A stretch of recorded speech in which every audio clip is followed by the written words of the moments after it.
Ladies and gentlemen, welcome to the Charles Bassey Show. Now, if you guys know me, know my channel, know the amount of research I would like to say that I do on college prospects and how much college basketball I watch annually, you guys already know that I have been on the Charles Bassey train since the moment we drafted him. I loved him at Western Kentucky. He was the first ever All-American from Western Kentucky University. He led the NCAA in rebounds per game. This guy has always been a high-energy guy. I watched a Tyrese Maxey interview post-game last night after the Nuggets game, and Tyrese Maxey said, "This is something that I've seen all of my life. When I was the number 2 prospect coming out of high school, Charles Bassey was the number 1 prospect. This is the Charles Bassey that I know." And what I went up to him and told him was, this isn't new to me. Just do what you've always been doing, buddy. And that's exactly what he came out and did. Like the video, subscribe to the channel, join the family, the community. I'm almost at 900 subscribers, guys. Please get me there. The goal is 1,000 by Christmas. I think I can do it with the help of you guys, so please help me out. Thank you to everyone who streamed or came out to my stream last night. It was awesome. I had a lot of fun, even though it was a late night game. Appreciate the shout out to Mitch for hopping on the stream too. It's always fun hanging out with a buddy, watching the game. That being said, dude, Charles Bassey came out and played the best game of his career. He had a career high in points, rebounds, and blocks. He was a huge difference maker with a plus-minus of a +20 last night. That's super impressive. Charles Bassey is just a high-energy guy who is just a much more physical, less athletic version of Paul Reed, but both who just play at an extremely high intensity at all times, and it's something that it's beautiful to watch. My thing here I'm going to say is the Sixers are in really good shape, and I don't mean this year, I just mean kind of in general with the way that this team is headed. I say that because Charles Bassey's, if he continues to improve and you know, probably the peak of where we can see him at is a really good backup center with high energy minutes when Andre Drummond leaves next year, because chances are Andre Drummond's going to go get a bag, or what he calls a bag, somewhere else after this season, and he's more of a one-year rental like Dwight Howard. And Charles Bassey, if Doc Rivers can just learn to play younger guys when he's not forced to, could learn to develop a little bit this year and turn into that backup center that we would always need, especially at the age of 23, 24 years old that he is. That would be really, really key. He had 12 points, 9 boards, 3 blocks, and his blocks were ferocious, to say the least. He had a great game. I also want to come here and sit down and say, like, dude, Tyrese Maxey kind of just kills the Nuggets. I'm here for it. Shake Milton kills the Clippers. Tyrese kills the Nuggets. Tyrese had a really good game. Tyrese had 22 points, 5 rebounds, 4 assists on another nice night of efficiency. That man does not turn the ball over. I think that's the most impressive thing about him. Like, he plays at such a high energy level that you would imagine he just makes mistakes, but he doesn't. The way he drives and kicks to Niang in the corner, which I want to say right now, Niang had 11 points. This is unbelievable production that George Niang brings to this team. Like, we don't expect him to give us 18 to 20 a night, obviously, you know what I mean? But like Niang giving us 10 to 12 points every single night it's extremely vital and important to this team, because he is what you would call, by definition, an absolute knockdown, dead-eye three-point shooter. He is so consistent from 3. Maxey found him on multiple looks when he was driving and kicked out to the corner, and Niang hits his shots at an above 40% clip.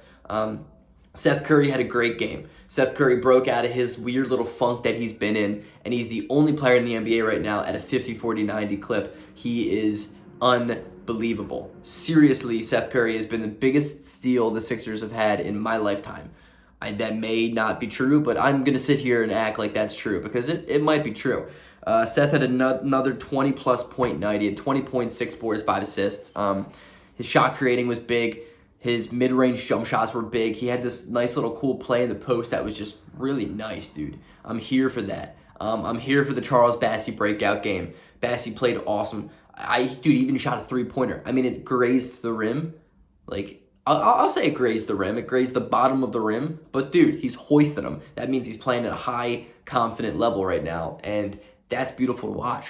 Tobias Harris had a huge second half. First half, he struggled big time. But the second half, he came out and he hit some really, really tough shots. I mean, when he is on, his mid-range game is is up there with like Chris Middleton's, which is just an elite level of mid-range bucket getting. Toby had a really good game. He had 17 and 7 in 33 minutes, I believe. He played well. He played well, but it just seemed like last night the Sixers wanted it way more than the Denver Nuggets, especially with all that talk of Denver fans saying that Embiid fakes having COVID because he doesn't want to play the Nuggets. How self-absorbed does a fan base have to be to genuinely think that a human being with a 1-year-old kid is fake having COVID because he doesn't want to play up against Jokic? People really want to build this narrative of like Jokic and Embiid hate each other, but like if you look at it and if you understand their relationship, they are fans of each other's games. They both like each other. Embiid has had posts on Instagram saying, "My childhood hero." Obviously not his childhood hero, but you know, the way he talks and trolls. He's a fan of Jokic, and Jokic is a fan of Embiid. There is no heated rivalry between the two. Let's not try and build something out of nothing, because there is nothing there, guys. I know you don't think that, but Nuggets fans sure do.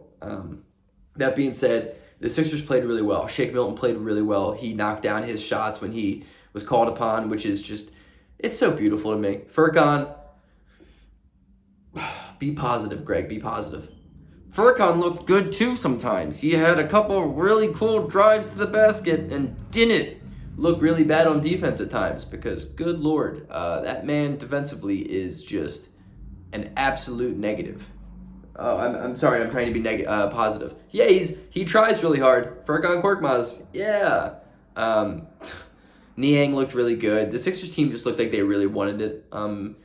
I can't believe that Mike Malone ran out to the court. Like, I am so interested in trying to figure out what the hell was said for an NBA coach to just run his ass at 115 miles per hour out in the center of the court in the middle of a game.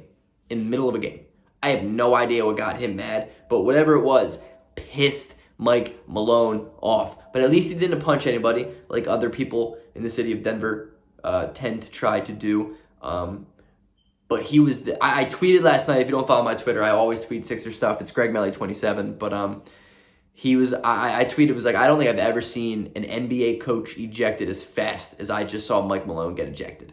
I mean, I really don't. I don't think I've ever seen so. It was like 7 seconds from the moment I was just watching the game.